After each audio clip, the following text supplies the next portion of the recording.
Hi everyone. So, without wasting any of your precious time, I just want to quickly move to what I want to share with you today.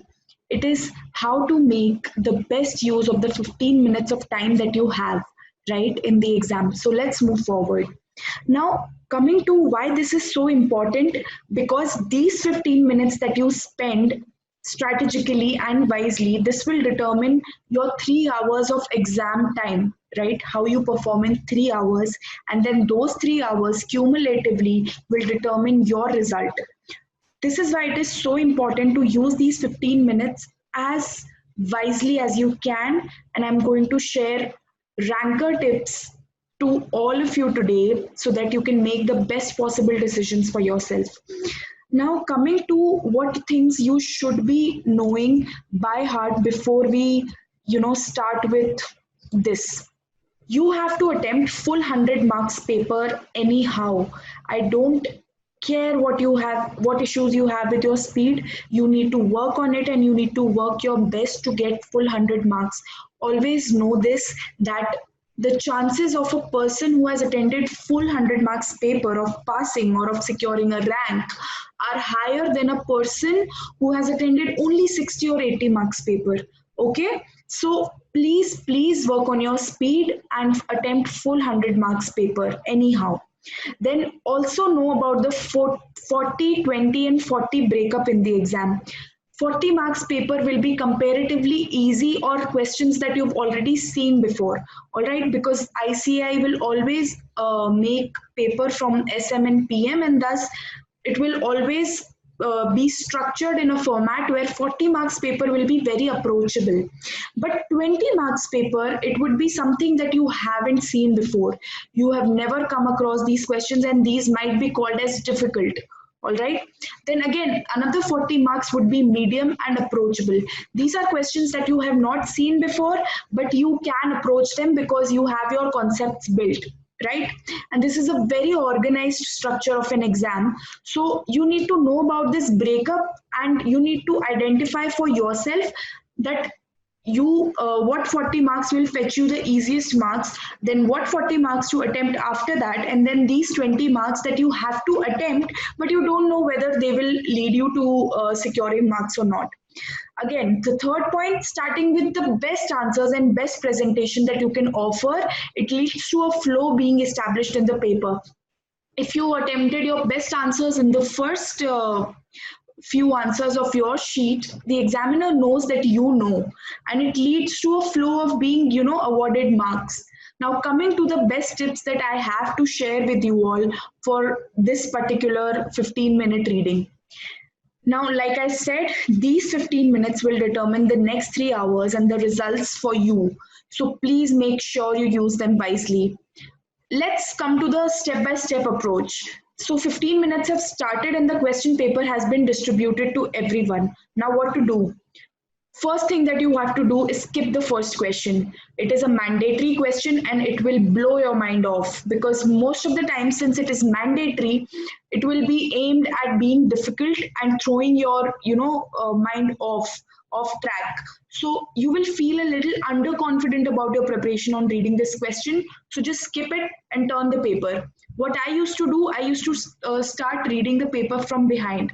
So coming from whatever question, if you want to start from the second or from the seventh, it's your call, but start reading from subsequent questions.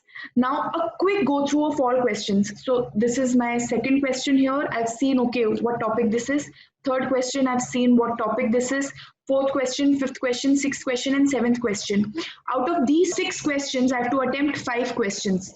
Now, what I will do is I will start giving myself an overview of all of these questions, and my first goal would be to cross the question that I don't want to attempt.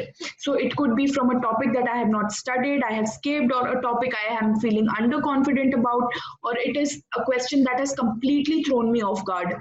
So this would be my opportunity to identify this question and just cross it out blankly, because I know I will not be attempting it. Now this leaves me with 5 questions, and now I have to decide the sequence of answering. Now, how to decide the sequence of answering and what is the secret strategy of sticking to that sequence.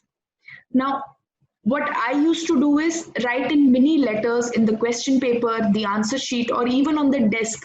It is said that writing on the question paper or answer sheet in those 15 minutes, it's prohibited.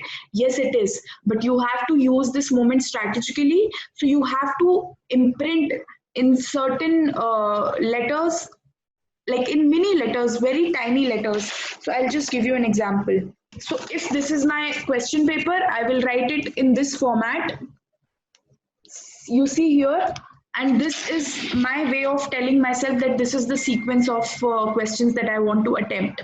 Now, the best and the easiest questions go on the top, that you are already aware of, and questions that I remember section numbers and provisions of, which will fetch me more marks, they will also go on the top. This is how I decide the sequence. So this 10 to 12 minutes you have to spend on reading the questions and deciding which sequence to opt for, and preferably write that sequence somewhere, because you will forget it in the exam. Don't try to memorize it, and don't waste your time memorizing it.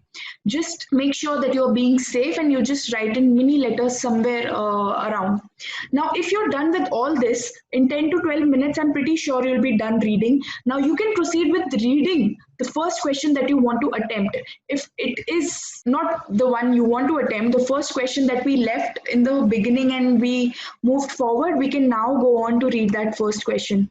But still, if this question is something that makes you sweat and forget the entire subject, it has completely blown your mind, then you can also do some other thing. What is that other thing? You can try and start solving in mind the first question you want to attempt. So if I've written 5 in the beginning, I will start reading the fifth question in detail this time, and in detail I will just start solving it in mind. Maybe write or scribble some keywords that I might forget, or scribble section number that I might forget, or module terminology that I might forget somewhere, so that I am not forgetting it in 3 hours, because people tend to get nervous. Even I used to get nervous, and this nervousness makes you forget everything. So you have to kind of figure out a way where you can just use this strategy in your benefit. This you can do, and I think by this time your 15 minutes will be over and you can start writing, since you've already kind of worked it out on your mind, in your mind, that okay, fifth question I have to attempt first, and how I have to answer it. You will be able to write in much better speed. All right, then I think with these tips, you'll be able to utilize your 15 minutes in the best possible manner. The next video that I'm going to make, it will be how to stay sane and nail those 3 hours of exam. Like I said, preparation is one ball game, and 3 hours, spending those 3 hours is another ball game. So tune in. All the best for your exams.